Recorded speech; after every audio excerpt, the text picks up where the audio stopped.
Seja muito bem-vindo ao canal Autotelling News, eu sou o Kelvin Farias e aqui eu falo sobre notícias do mundo automotivo todos os dias, quase todos os dias, às 19 horas. Eu tô muito bom, apesar dessa lei ser uma filha da p***, eu tô muito bom, espero que você também esteja e vamos debater um pouquinho sobre essa tal dessa lei aí 3507, que tá gerando algumas polêmicas, né? Na semana passada, o ACF, né, deu uma entrevista no Flow, onde ele falou um pouco sobre isso. Teve vários vídeos de vários canais também, vídeos muito bons, como por exemplo o vídeo do canal do Will, também, que eu recomendo. Mas aqui eu quis dar a minha versão, a minha interpretação e a minha opinião sobre esse assunto. Então, vamos lá, que a gente tem algumas coisas pra gente conversar sobre esse tópico. Primeiro, eu gostaria aqui de mostrar pra vocês o texto da lei, né, que é o projeto de lei 3507 de 2025, que altera a lei 9503 de 97, ok? Esse aqui é o texto original, que eu não vou ler inteiro pra vocês, porque ler textos jurídicos é um saco do... É muito chato, parece que eles constroem os textos jurídicos de uma forma que você não entenda rápido, parece que é pra te confundir, mas eu tenho aqui uma forma resumida da gente primeiro entender o que é essa lei pra depois a gente fazer as críticas, ok? Enquanto vocês veem aí de fundo algumas cenas aleatórias de alguns carros passando, eu vou ler aqui então a minha colinha, mas basicamente qual que é o projeto de lei, né? O projeto de lei vem do deputado Fausto Pinato. Eu quero deixar claro aqui que eu não quero fazer acusações ou nenhum tipo de ataque pessoal a ele. Se eu atacar vai ser o texto da lei e não a pessoa, ok? Que fique bem claro, não quero processos. Quais são os principais pontos, então, da proposta, que também já foi modificada, porque tem as comissões de ética e tudo mais, eles sempre usam leis para poder embutir outras coisas no meio, né? Mas vamos debater aqui, né? Os principais pontos da proposta é prever a obrigatoriedade de vistoria técnica periódica com foco especial em veículos com mais de 5 anos de fabricação. Então eles estão visando o mercado de usados especificamente. Para veículos com menos de 5 anos de uso, a vistoria então seria isenta, salvo casos específicos. Aí aqui é onde a lei cria, né, essa margem interpretativa, né? Eles não dão exemplos do que seriam os casos específicos, né? Mas eles falam que carros com menos de 5 anos de uso em casos específicos aí poderia entrar para vistoria ou não. Por que eles colocaram aqui 5 anos? Porque nós temos o Proconv L7. Proconv é uma sigla que significa Programa de Controle de Poluição de Ar por Veículos Automotores. O L7 entrou em vigor alguns anos atrás e os carros que atendem ao L7 naturalmente já vão passar muito fácil nas vistorias. Tá em vigor agora o Proconv L8, que ele é um pouco mais agressivo ainda, e tem o futuro Proconv L9 para os carros, que é para ser mais alinhado com o futuro padrão Euro 7 de emissão de poluentes. Então o texto aqui, na minha interpretação, ele visa exatamente os carros que foram produzidos antes do Proconv L7. Que a gente pode colocar ali, se eu não me engano, foi de 2017, né? E é justamente nesses carros antes do Proconv L7 que tá a maior fatia de mercado hoje. Eu não fiz vídeo ainda sobre isso, né? Se eu não me engano, eu não fiz vídeo sobre isso ainda, mas o carro mais vendido do Brasil hoje, de modo geral, é a Fiat Strada. Se a gente for tirar, então, as vendas de pessoa jurídica, um dos carros mais vendidos são alguns SUVs com 58 mil veículos, o que é um número muito baixo. Eu cresci vendo o Gol vendendo mais de 30 mil unidades por mês, e o Gol ainda é o carro mais vendido do Brasil. Então, o mercado de usados, ele é, assim, exponencialmente maior do que o mercado de carro 0 km. E aqui, a gente já vai entrar um pouquinho sobre isso já também. Aí nós temos, então, no projeto de lei aqui, quais são os casos que exigem vistoria. A transferência de propriedade, a mudança de domicílio intermunicipal ou interestadual, né, quando você vai transferir um carro de um estado para o outro, de um município para o outro, a recuperação de um veículo após roubo e furto, ou seja, quem vai pagar essa conta? Você tem o carro roubado, eles arrancam o catalisador para poder fazer droga, e aí por algum milagre a polícia encontra o seu carro e te devolve, e aí você tem que pagar para colocar o catalisador que o bandido roubou para então você passar na vistoria? Tá vendo como essa lei ela é estranha, no mínimo estranha? Tem outra aqui também, ó, suspeita de adulteração ou clonagem. De novo, um bandido clona sua placa, toma um monte de multa, aí você tem que provar que o carro é seu e não o clonado, você tem que pagar a vistoria. Essa lei coloca o ônus todo apenas no cidadão comum, no cidadão honesto. E aqui também tem outra margem interpretativa totalmente ambígua, né? Que eles falam que um dos casos que pode exigir vistoria é quando um agente de trânsito constatar má conservação dos itens de identificação obrigatória. Isso já está em vigor hoje, só que não há fiscalização o suficiente para poder apreender os carros hoje. E quais são as penalidades previstas, né? Vamos lá, né? Nós temos aqui a condução do veículo sem vistoria válida ou reprovado no laudo será considerada como infração grave. A multa é de R$ 195,23, aplicação de 5 pontos na carteira. O carro vai ir para o pátio, você vai ter que pagar os custos, né, para você retirar o veículo do pátio, vai ter que regularizar também o carro, né, de acordo com o que eles colocarem na lista de irregularidades. Então a gente está falando de um custo aí que pode chegar facilmente a R$1.000 se o seu carro for apreendido. Tranquilamente, assim, no mínimo isso, só para tirar o carro, e mais o que foi constatado ali, né? Então é bizarro. Isso já vai gerar um custo gigantesco. Essa lei também cria um outro problema, porque hoje já existe o laudo de vistoria cautelar. Poucos casos as pessoas pedem isso. Eu via isso muito quando eu trabalhei num despachante, né? Eles faziam vistoria cautelar nos carros que iam apreendidos por não pagar o financiamento e tudo mais, né? Só que hoje ela não é obrigatória. Essa lei cria a possibilidade do comprador do veículo solicitar um laudo cautelar, e se o carro for reprovado no cautelar, essa lei obriga o vendedor do veículo a pagar o laudo e a corrigir o carro. Então isso cria uma responsabilidade enorme em quem vai vender veículos, o que na teoria é bom, porque isso talvez preveniria carros serem vendidos com várias falhas mecânicas, mas na prática isso vai fazer aumentar o preço de todos os carros usados, né? Porque daí os vendedores vão falar assim, todo carro agora é, sei lá, R$1.000 mais caro, porque eu tenho que fazer vistoria cautelar em todos os carros. Como toda lei escrita, né? Sempre é uma ideia boa que ela é deturpada pelo sistema, né?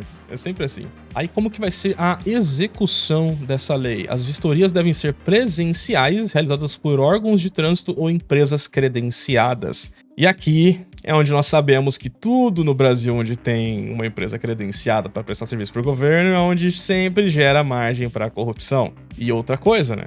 Eu já tô embutindo minha opinião no meio do vídeo também, né? Eu já não tô fazendo do jeito que eu queria fazer no começo, mas enfim. Eu fiz um vídeo sobre a mudança das autoescolas, né? E eu cito lá naquele vídeo a máfia das autoescolas, que todo mundo sabe que tem uma máfia das escolas. Não, isso não é novidade, isso não é uma acusação sem fundamento. Todo mundo sabe. Eu não tenho como provar, mas e se vários desses órgãos aí credenciados pelo governo, e se eles também fizerem parte dessa máfia? Isso aqui não foi de propósito uma criação de demanda artificial para beneficiar esses credenciados? E se, né? Tô só colocando uma hipótese aqui, né? Uma opinião, uma hipótese. Eu tô tentando não ser processado nesse vídeo ainda. E aqui, né, também diz que o projeto alinha-se ao Plano Nacional da Redução de Mortes e Lesões no Trânsito, que é o PNA-Trans, eu não sei como é que pronuncia isso, buscando retirar a circulação de veículos sem condições de segurança.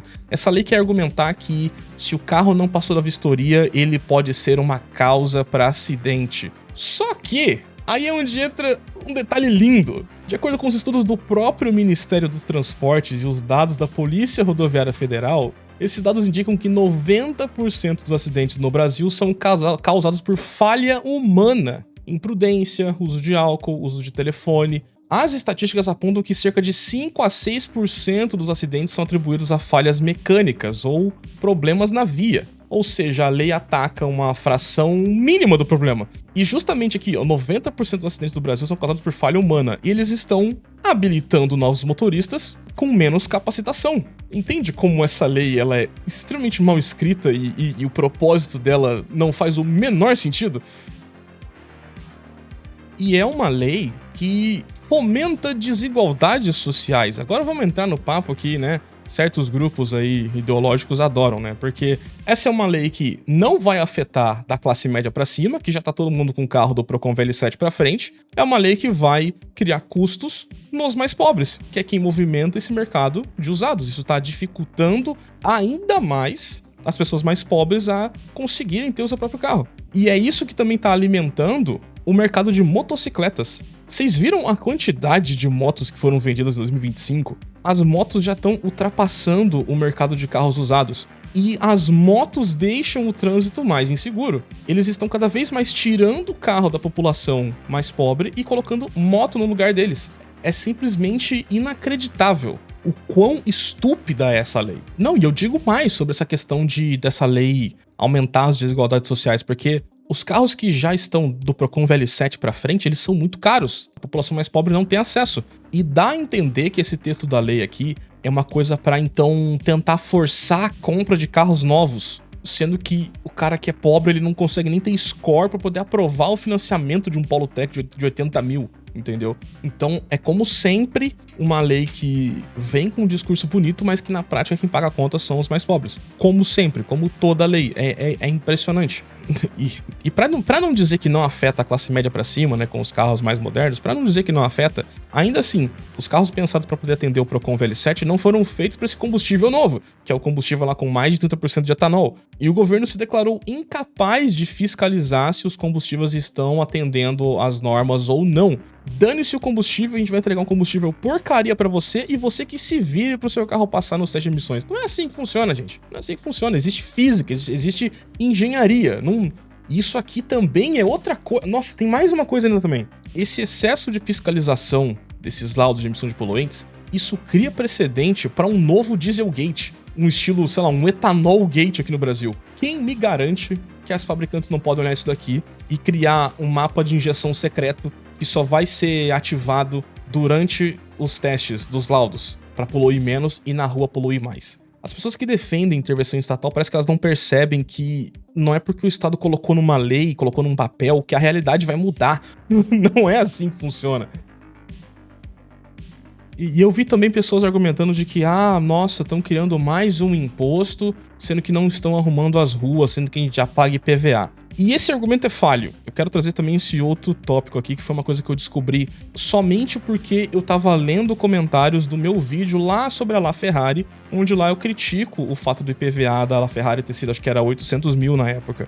Lendo os comentários daquele vídeo, alguns comentários foram bons, e lá eu aprendi que a nossa Constituição não diz em nenhum momento que o dinheiro arrecadado, roubado com o IPVA deve ser usado nas ruas. O artigo 167, inciso 4, diz assim, ó, em resumo: é vedada a vinculação de receita de impostos a órgão, fundo ou despesa. Ou também tem aqui, ó, do Código Tributário Nacional da Lei 5.172 de 1966, no artigo 16. Diz que imposto é o tributo cuja obrigação tem, por fato gerador, uma situação independente de qualquer atividade estatal específica relativa ao contribuinte. E ainda tem também aqui, ó, a Constituição Federal de 88, artigo 158, inciso 3º. Pertencem aos municípios 50% do produto da arrecadação de impostos do Estado sobre a propriedade de veículos automotores licenciados em seus territórios. Então, basicamente, o que eles cobram de PVA fica metade para a prefeitura e a prefeitura decide como que vai usar. A gente tem toda essa ideia nacional de que o IPVA é para as estradas quando não é. A gente deveria criticar o fato de que a gente tem que pagar o licenciamento, que é você comprovar a posse do seu veículo para o Estado. A gente tem que pagar o imposto IPVA, que é o imposto sobre propriedade de veículos automotores. Então, você tem que pagar o imposto para comprovar a propriedade e pagar o imposto por ter a propriedade do veículo. A crítica é a existência desses dois impostos, quando na verdade quem custeia as ruas é, na verdade, cadê aqui, ó, eu tenho o nome aqui, que é o CID Combustíveis e os pedágios. Então, essa lei nova, ela vai criar todo um mercado paralelo de laudos, e não temos garantia nenhuma de que eles vão fazer alguma atitude para melhorar a capacitação dos motoristas, melhorar a condição das ruas, para que então a gente vá atrás de resolver a emissão de poluentes. E outra coisa também, o Procon VL8, ele tá mais agressivo, tem a promessa de que o Procon VL9 vai seguir o padrão Euro 7, sendo que eles estão na Europa prorrogando o início do padrão Euro 7 para 2035 e estão afrouxando as leis de emissão de poluentes. É uma tendência global de reduzir essa pressão por emissão de poluentes. A gente tá buscando uma agressividade na emissão de poluentes agora, sendo que tá o resto do mundo afrouxando as leis. O restante do mundo tava brigando sobre isso há uma década atrás. Então, a gente tá importando leis burras com atraso. Eu tenho que rir, cara. Parece que eu tô debochando aqui da argumentação, rindo, mas é porque é um riso, porque se eu não rir eu vou chorar, entendeu? Então não tem nenhum cenário que eu consiga defender essa lei, é impossível defender essa lei vai ferrar o mercado de carros usados. É mais uma lei estúpida envolvendo carros, e só por isso que eu quis fazer esse vídeo, pra poder criar pressão nesse assunto, porque a gente não pode deixar esse assunto morrer, a gente tem que criar pressão nisso aqui, sim. Inclusive tem aqui, ó, o site, né, da Câmara dos Deputados, onde tem uma enquete, né, pro PL 3507, E eu discordo totalmente de cada palavra colocada nesse projeto de lei. E eu recomendo que vocês votem também. Ah, mas para votar tem que acessar com GovBR. Vai tomar... Eu tô com problemas pra acessar essa porcaria de GovBR, não sei se vou conseguir votar, né? Mas, enfim, votem lá. Eu vou deixar o link aí na descrição, tem aqui ó, o que acha disso, responda. Eu vou deixar aí, loguem aí e votem contra. A gente tem que criar pressão, cara, porque isso aqui é uma estupidez completa. Nós pagamos 4 trilhões de reais em impostos. Até quando eles vão continuar sugando o dinheiro da gente e não entregando nada em troca, sabe? E não importa se é esquerda, centro ou direita, todos eles só querem saber de arrancar dinheiro da gente e não entregam nada. Não tem como eu defender nenhum político, nenhum lado político, sendo que todo ano tem alguma lei idiota como essa e de fora tudo que eles já não fazem, entendeu? Então é isso. Essa é a minha opinião. Você tem todo o direito de discordar, eu não tô aqui pra dizer o que é verdade ou não, essa é a minha opinião, essa é a minha interpretação do texto da lei. Leia você, interprete do seu jeito, não replique apenas os meus argumentos, ou argumentos do ACF ou de outros canais. Leiam as coisas, estudem as coisas e desenvolvam suas próprias opiniões, ok? E se você não aceitar, assim como eu, verbalize isso, crie pressão sobre isso. Vocês que votaram no deputado Fausto Pinato, vão nas redes sociais deles, vão cobrar ele, falar, meu irmão, que é isso aí? Entendeu? Vamos exercer a tal da democracia, né? E vamos criar pressão social para que isso aí não vire uma lei de fato, né? Porque é um projeto de lei que foi aprovado nas comissões e tudo mais. A gente tem que tentar impedir que isso aqui não vire uma lei de fato, porque senão ferrou. Basicamente vai acabar o mercado de usados aí. Então é isso. Se você gostou do vídeo, deixa o like, se inscreve no canal, deixa o hype se estiver vendo pelo celular também. Um salve para todos os membros que estão aparecendo aqui do lado. E nos vemos amanhã com mais um vídeo menos pesado, beleza? Um forte abraço a todos e até mais. Falou!